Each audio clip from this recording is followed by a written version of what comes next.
Welcome back. In this video, we will continue to pick cards that we think will work well in our Cloud Ex-Soldier Commander deck. Last time we went through some of our more expensive pulls and a lot of colorless cards. And we already have potential +1/+1 counter theme, potential lifelink theme, and of course there's the main equipment theme from Cloud himself. So let's start out by going through all of the multicolor things we pulled that fit with the Cloud's colors and see if there's anything interesting there. So we have red 8, Proud Warrior, 1 a red and a green for 3/3 Beast Warrior with Vigilance and Trample. Other modified creatures you control have Vigilance and Trample. And when it enters, return target aura or equipment card from your graveyard to your hand. So we can get things back from our graveyard, and any equipped creature counts as modified, so it will give everything. Most things we are playing Vigilance and Trample, so a lot of nice synergy there. Then we have Rydia, Summoner of Mist, red and a green for 1/2 Human Shaman. Whenever a land you control enters, you may discard a card. If you do, draw a card. And then we can pay X and tap her to return target saga card with mana value X from your graveyard to the battlefield. With a finality counter on it, it gains haste until end of turn. Activate only as sorcery. So it's cheap, that's always good. We will be playing lands, so we will draw a bit of cards. I'm very unsure if the saga ability is going to be relevant, but let's be kind and put it in the maybe pile. Then we have Baltia and Fran, 1 a red and a green for 4/3 Human Rabbit with Reach. Vehicles you control get +1/+1 and have Vigilance and Reach. And whenever vehicle crewed by Baltia and Fran this turn attacks, if it is the first combat phase of the turn, you may pay 1 green and a red. If you do, after this phase, there's an additional combat phase. I think we've added like 1 vehicle so far, and we've already been through all of the colorless, so I don't think this is going to be relevant. Then we have a Ruby, Daring Tracker, a red, a green for 1/2 Human Scout with haste. And whenever it attacks while you control a creature with power 4 or greater, it gets +2/+2 until end of turn. Cloud counters that, and then it is a bit of ramp. It's cheap enough. Haste can be nice, so into the maybe pile it goes. Then we have Strider, Ranger of the North, 2 a red and a green for 4/4 Human Ranger. Landfall. Whenever a land enters the battlefield under your control, target creature gets +1/+1 until end of turn. Then, if that creature has power 4 or greater, it gains first strike until end of turn. We are of course playing lands, but it's only end of turn. I'm going to say not strong enough. We have Friendly Rivalry, red, a green for instant, target creature you control, and up to 1 other target legendary creature you control, each deal damage equal to the power to target creature you don't control. So we will need 2 creatures in play. And it says up to 1 other, so potentially some removal, creature removal, that is. I'll put it in the maybe pile. I think we're unlikely to play it, but let's give it a fair chance. Then we have Gladiolus Amicitia, 4 a red and a green for 6/6 Human Warrior. When it enters, search your library for a land card, put it onto a battlefield tapped, then shuffle. And it has landfall. Whenever a land you control enters, another target creature you control gets +1/+1 and gains trample until the end of turn. We will not have enough landfall support to use that for anything. Then we have Geared, King of Dwarves, a red and a white for 1/1 Dwarf Noble with double strike. when it or another dwarf you control enters, and whenever an equipment you control enters, you may discard a card. If you do, draw a card. So it's cheap. It will draw a card. Double strike can be powerful, especially once we equip this with something. So yes, into the maybe pile it goes. Zidane we talked about earlier. Then we have Kellan the Fey-Blooded, where the adventure part searches our library for an aura or equipment card, reveal it and put it into a hand, so we get the 2 for equipment. That's nice. Then for 2 and a red, we create a human fairy, 2/2 human fairy with double strike, and other creatures you control get +1/+0 for each aura and equipment attached to Kellan the Fey-Blooded. So potentially, it's not unlikely this will give everything, let's say, +2/+0. Not a ton, but it has double strike, which is potentially super powerful, and a bit of tutoring. So maybe Pal, Joshua, we already talked about. Then we have the War Doctor, 2 red and a white for 3/5 Time Lord Doctor. Whenever one or more other permanents face out, and whenever one or more other cards are put into exile from anywhere, put a time counter on it, and whenever it attacks, it deals damage equal to the number of time counters on it to any target. If a creature dealt damage this way would die this turn, exile it instead. We don't have any support for time counters. Eowyn, Fearless Knight, 2 a red and a white for 3/4 human knight with haste. Whenever it enters, exile target creature an opponent controls with greater power. Legendary creatures you control gain protection from each of that creature's colors until end of turn. So if you plan to attack somebody, you remove one of the multicolored things, then if they block, your creatures won't get hurt. And it has haste. I think this could be a fun, swingy, unexpected card. So maybe Pal. Imodance Recruiter can pay 4 and a white to train troops, which will give us 2/2 white knight creature tokens with vigilance. And then we can pay 2 and a red to get a 2/2 human knight. And when it enters the battlefield, creatures you control gets +1/+0 and gain haste until end of turn.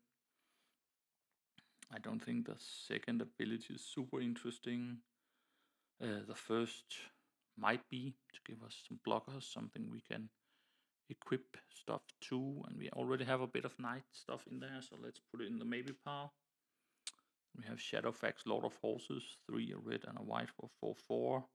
Horses you control have haste, and whenever it enters, you may put a creature card with lesser power from your hand onto the battlefield tapped and attacking.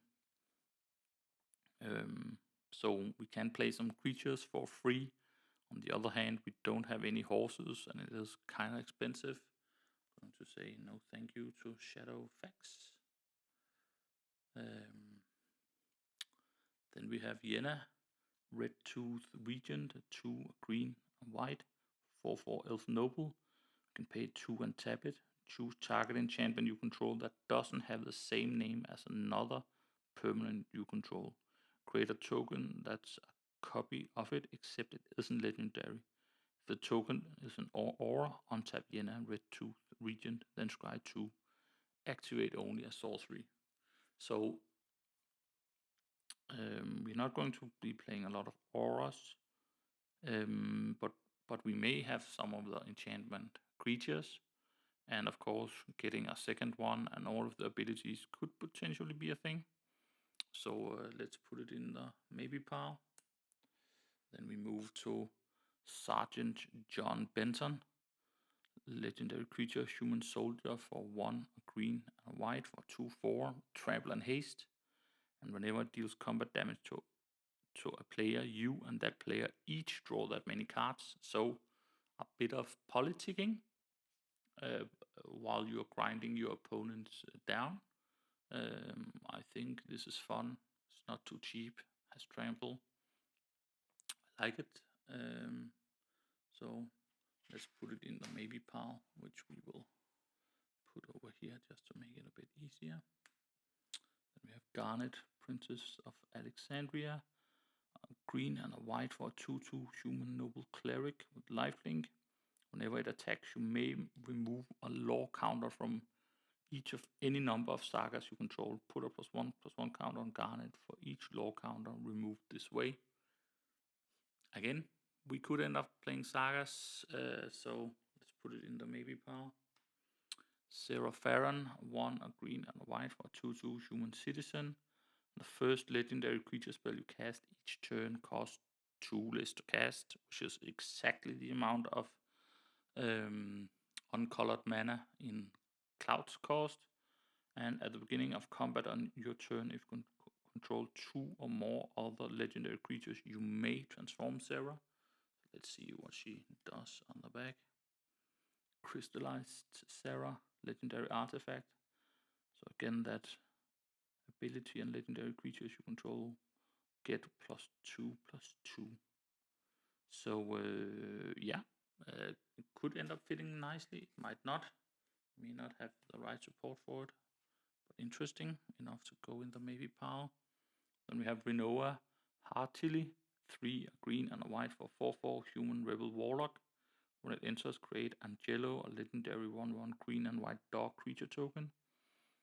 And whenever Rhinoa heartily attacks, another target creature you control gets +1/+1 until the end of turn for each creature you control. So can buff stuff, gives us a dog, but it's also a bit expensive. I'm going to say no thank you. Then we have Gilwain, Casting Director, 1, a green and a white for 2/3 human bard. Whenever it or another non-token creature enters the battlefield under your control, choose 1. So you can create a royal roll token, a sorcerer roll token, or monster roll token. So we can get trample on whatever we end up playing or other abilities that if they are relevant. So yeah, fun. Pollen Shield Hair, 1 and a white for, and it will give all 3 creature tokens we control +1/+1. And it also has hair raising for a green. Target creature control gains vigilance and gets X+X until end of turn, where X is the number of creatures you control. But it's not an instant, so they can see it coming. And I'm not sure we will have a ton of creature tokens, so I'm saying no thank you. Aragon Company Leader, 1, a green, a white for 3/3 human ranger. Whenever the ring tempts you, if you chose a creature other than Aragon Company Leader as your ring bearer, put your choice of a counter from among First Strike, Vigilance, Death Touch, and Lifelink on Aragon. Whenever you put 1 or more counters on Aragon, put 1 of each of those kind of counters on up to 1 other target creature. So far, I think we only have 1 card that has the ring tempt you mechanic. But of course, even doing it once and giving it Death Touch or Lifelink, depending on board state, could be powerful. And then whenever we put 1 or more counters on Aragon, so that would also be +1/+1 counters or anything else, we get to put 1 of each of those counters on up to 1 target creature.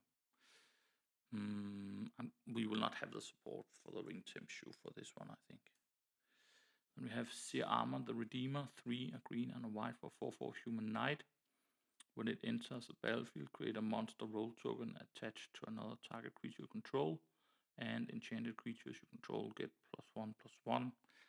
Don't think we're going to have that many enchanted creatures. We have Frodo Baggins, a green and a white for 1/3 halfling scout. When it or another legendary creature enters the battlefield under your control, the ring tempts you. As long as Frodo is your ring bearer, it must be blocked if able. So here we actually get some more ring temp shoe. We will be playing quite a number of legendary creatures. And we can force them to block Frodo. But yeah, I don't think it's on theme with what we want to do. So let's not go there. I know where we had. Garnet we had. Alright, so that was all of the multicolored cards we pulled, but also we got quite a bit of interesting ones to go into the maybe pile. So I'm starting to think that we'll definitely have enough cards to build around to actually make a nice cloud deck. So what should we look at next? The red or the white or the green? I think we will go green for this. A lot of cards in this pile, so this may take a while, but we are all in it for the slowness, so I'm sure that will be okay. So let's grab a meaningful amount. Long list of the ends, one for an enchantment saga. Note a creature type that hasn't been noted for long list of the ends. When you cast your next creature spell of that type this turn, that creature enters the battlefield with an additional +1/+1 counter on it. So we can give one thing each turn for 6 turns. A counter, as long as the types are fairly spread out.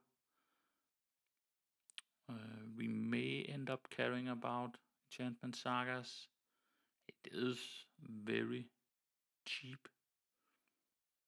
I'm going to say no. Then we have Elven Farsight. Scry 3, then you may reveal the top card of your library if it's a creature card. Draw a card. Too expensive. Tifa's Limit Break. Green for an instant. Tiered instant where the base ability target creature gets +2/+2 until end of turn. You can pay 2 more to double target creature's power and toughness until end of turn. Or we can pay 6 and a green more, so 6 and 2 green in total. Triple target creature's power and toughness until end of turn. The first ability I don't think will matter all that much. Second one of doubling it for only 3 could certainly, so goes into maybe pile. We won't have enough landfall to support the Chocobo. Another Tifa's Limit Break. Then we have Commune with the Beavers for green sorcery. Look at the top 3 cards of your library. You may reveal an artifact, creature, or land from among them. Put it into your hand. Put the rest on the bottom of your library in any order. We are bound to get one of these into our hand.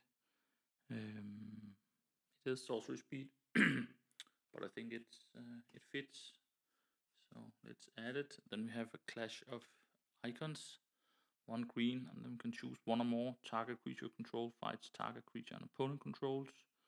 Remove a law counter from target saga you control. And put a law counter on target saga you control. So if we have a saga in play, we can basically re-trigger a step if we want to. And there's also potentially removal in this if we have a creature in play. It is sorcery, so it's only on our turn. Let's keep it just to see if it will make sense at the end. Utopia Sprawl, a green for an enchantment aura. Enchant Forest. As Utopia Sprawl enters the battlefield, choose a color. Whenever Enchanted Forest is tapped for mana, its controller adds an additional 1 mana of the chosen color. We don't care about enchantment. Ramp is, of course, always nice, but I don't think this is on theme enough. Then we have Hardened Scales, classic. Green for enchantment. If 1 or more +1/+1 counters would be put on a creature you control, that many +1/+1 counters are put on it instead. There's a good chance we'll have +1 counters as a sub-theme, so let's do that. Then we have Many Partings, a green for sorcery. Search your library for basic land card, reveal it, put it into your hand, then shuffle and create a food token. So it's ramp, but it's ramp to hand, and because of that I won't put it in. Then we have Mirkwood Spider, so it has Death Touch, so 1/1. And when it attacks target legendary creature you control gains Death Touch until end of turn. So could certainly be relevant. We'll have two things with Death Touch attacking. Yeah, like it. Nice simple mechanic. Cactuar, one for a green for 3/3. Creature plant with trample at the beginning of your end step. If this creature didn't enter the battlefield this turn, return it to its owner's hand. We don't really have anything that cares about casting creatures, so I don't think that makes sense. Then we have Town Greeter, 1 and a green for a 1/1 human citizen. When it enters, mill 4 cards. You may put a land card from among them into a hand. If you put a town card into a hand, this way you gain 2 life. So we'll likely not have a town. Is it good to be able to put a land card into our hand? And how likely is that going to be when we mill 4? Yeah, there's a chance that we won't actually get any land. I don't think it fits what we want to do. Gizzle green, 1 and a green for sorcery. Create a 2/2 green bird creature token with whenever land you control enters, this token gets +1/+0 until end of turn, and we can flash it back for 6 and a green. Gives us a token, has flashback.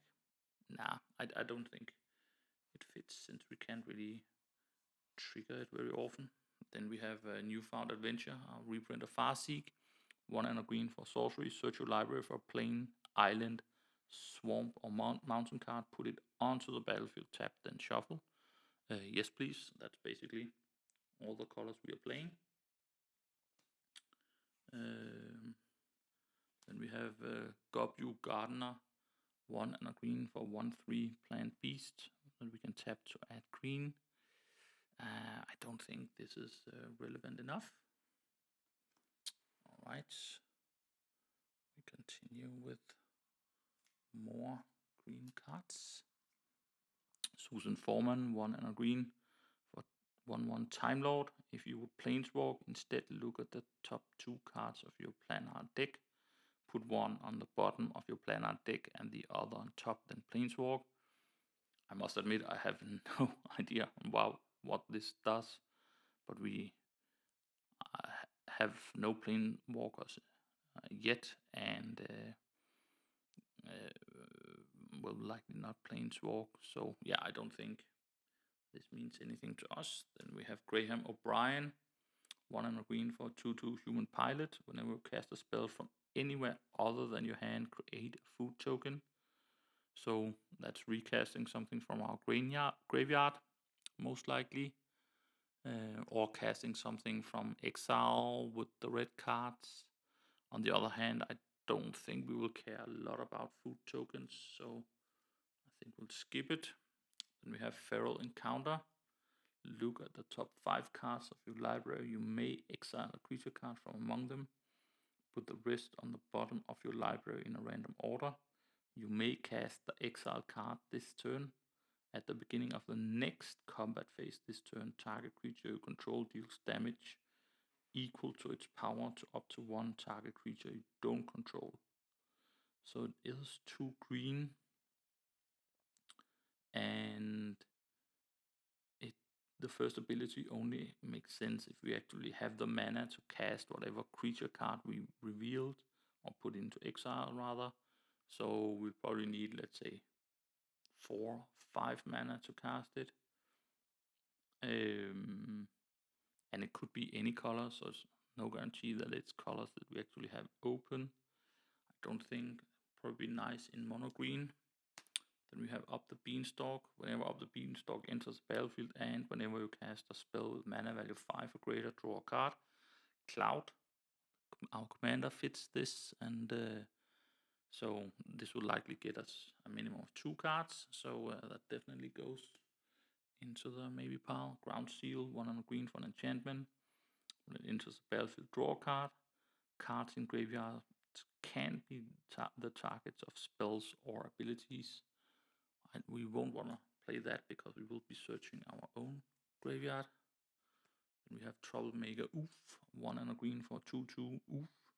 You can bargain it, and when it enters the battlefield, if it was bargained, exile target artifact or enchantment an opponent controls. So there's a bit of removal in here, potentially, if we sacrifice an artifact on enchantment on a token when we cast it. But I don't think it fits our theme. Season of Growth, 1 and a green for an enchantment. Whenever a creature enters the battlefield under control, scry 1. Whenever you cast a spell that targets a creature you control, draw a card. So far, we don't have a lot of spells targeting our own stuff. Equipping artifacts don't count. So I don't think we will have the support for this. Meriadoc Brandybuck, 1 and a green for 2/2 Halfling Citizen. Whenever one or more Halflings you control attack a player, create a food token. Don't think we'll have a lot of Halflings. Rose Pathfinder, 1 and a green for Human Shaman. 1/1 taps for 1 mana of any color.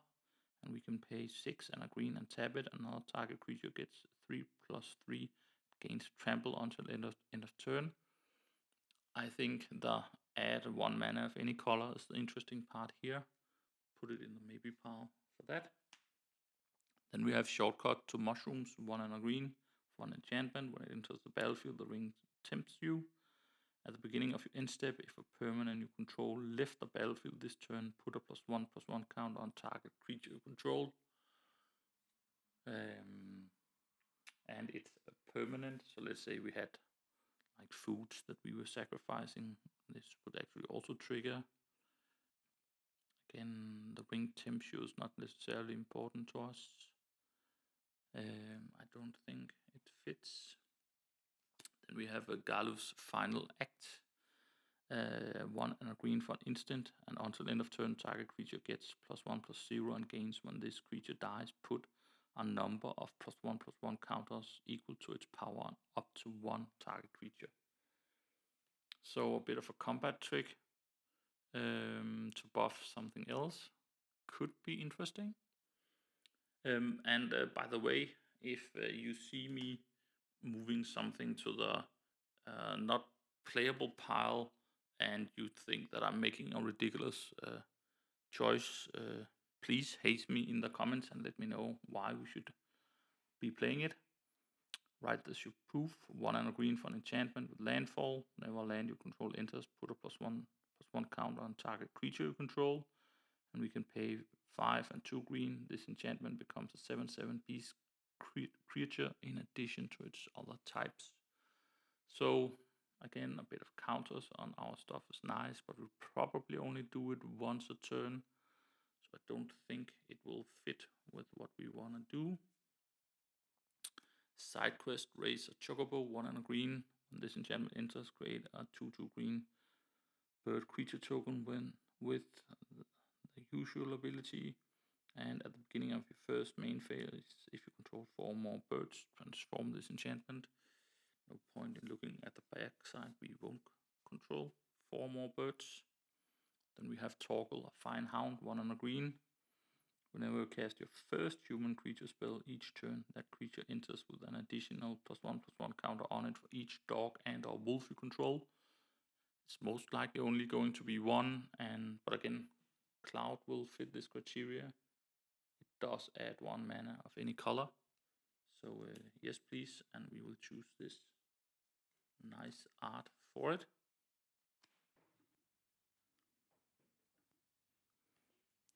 Then we have a Chocobo Kick.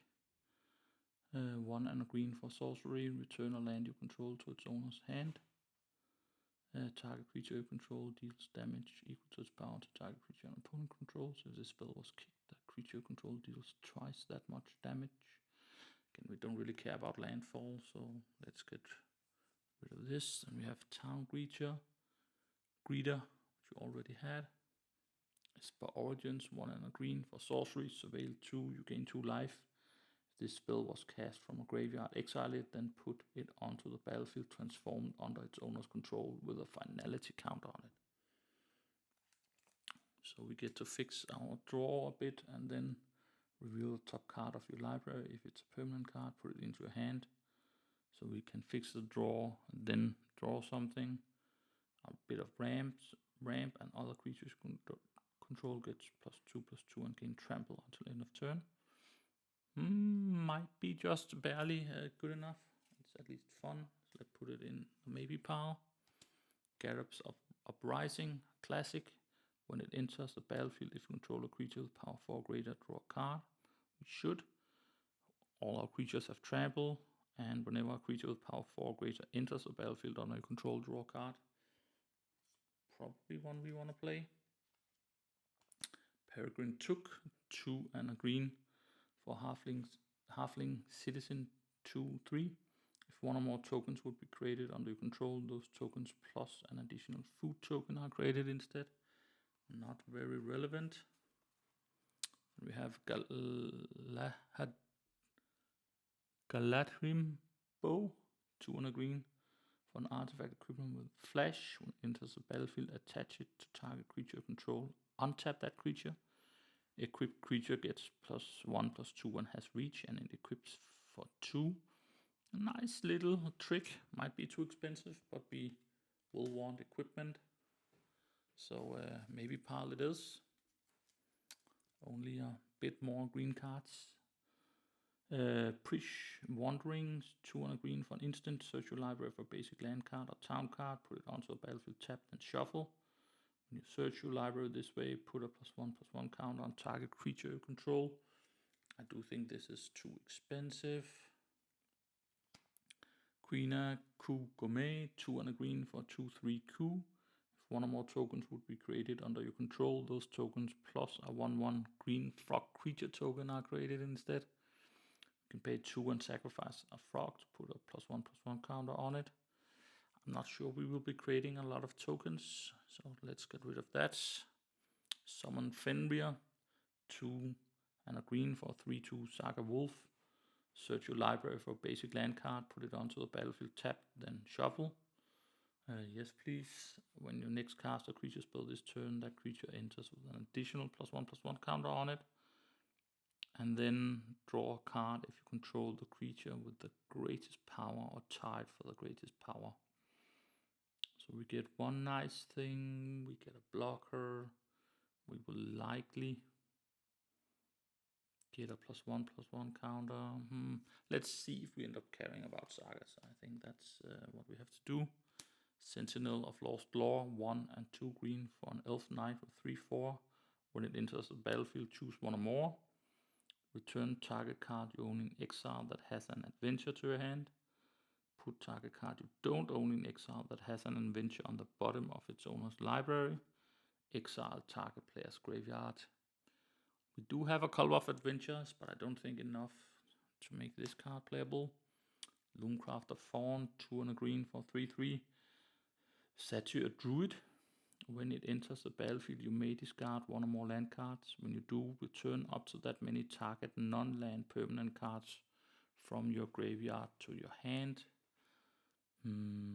I think it's unlikely we will have a lot of land in hand to actually use it. Then we have the Huntsman Redemption, 2 and a green for a enchantment saga.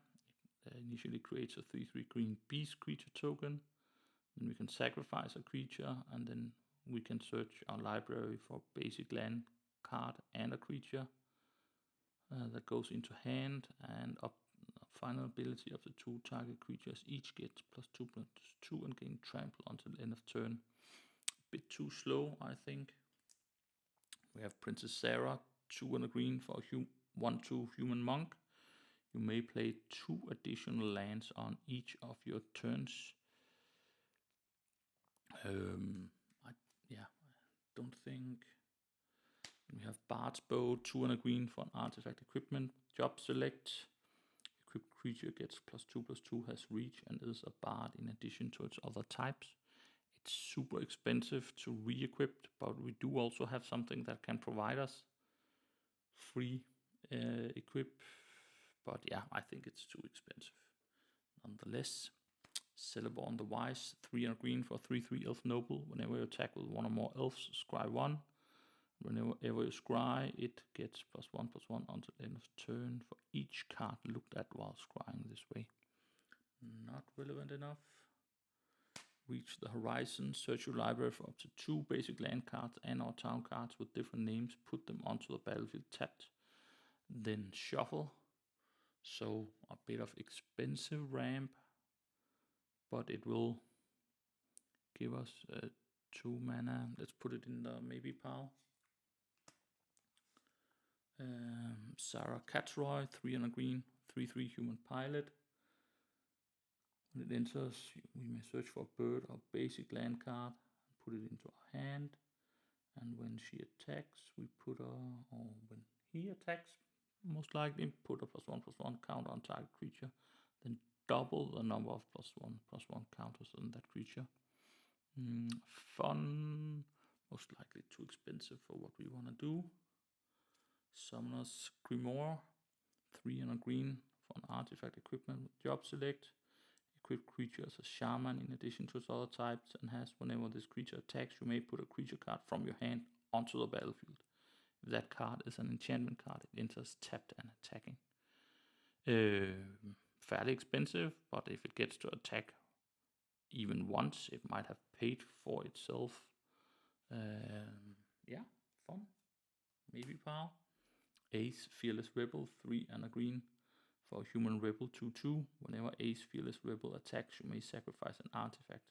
When you do, put a +1/+1 counter on Ace, Fearless Rebel, then it fights up to 1 target creature defending player controls. So far, we don't have a lot of artifacts to sack. Leela, Sivatim Warrior, 3 and a green for a 3/3 human warrior. Whenever an opponent draws a card except the first one they draw in each of their draw steps, put a +1/+1 counter on it. And we may have something doubling counters. I think that's fun, especially in Commander. People always try to draw more cards, myself included. Leyline of Abundance, 2 and 2 green. And we can play it for free if it's in our opening hand. And whenever we tap a creature for mana, add an additional green. And we can pay 6 and 2 green to put a +1/+1 counter on each creature we control. We only have a couple of mana dogs, so I don't think it will be relevant. Radagast the Brown, 2 and 2 green for 2/5 Avatar Wizard. Whenever it or another non-token creature enters the battlefield under our control, look at the top X card of your library where X is that creature's mana value. You may reveal a creature card that doesn't share a creature type with the creature you control from among those cards and put it into a hand. Put the rest on the bottom of your library in a random order. So let's say we are playing Cloud. May reveal a creature card that doesn't share a creature card with a creature you control. I think we're going to have too many creatures with kinda like the same types, so I don't think this will trigger a lot. Vanilla Cheerful Ice, 3 and a green for 3/2. When it enters, mill 2 cards, then return a permanent card from your graveyard to your hand, and then it's possible to melt it, but it's in different colors, so we can use it. Summon Fat Chocobo, 4 and a green for an Saga Bird. Yeah, and the final abilities will give us our creatures trample, but the other doesn't fit, so no thank you. Chocobo Racetrack, 3 and 2 green for an artifact. Will give us a lot of birds, but we don't care about birds. Summon Titan, 3 and 2 green for 7/7 Saga Giant. Allows us to mill 5 cards. Then it allows us to return all land cards from graveyards to the battlefield tapped. And then until end of turn, another target creature control gains trample and gets X+X, where X is the number of lands you control. 7/7. No, in a landfall deck it would have been nice, not in this one. Fugitive of the Jadoon, 4 and a green for Enchantment Saga. First ability is create a 1/1 white human creature token with Ward 2 and a 4/4 white alien rhino creature token. An alien rhino, okay. Then it investigates or creates a clue token. And then you may exile a human you control and an artifact you control. If you do, search your library for a doctor card, put it onto the battlefield, tap, and shuffle. I mean, who doesn't love alien rhinos? But it doesn't fit what we are doing. Carvanista, Loyal, Lupari, 4 and a green for a 5/5 alien dog soldier, vigilance, travel, and haste. Whenever it attacks, put a +1/+1 count on each human you control. Will likely be relevant.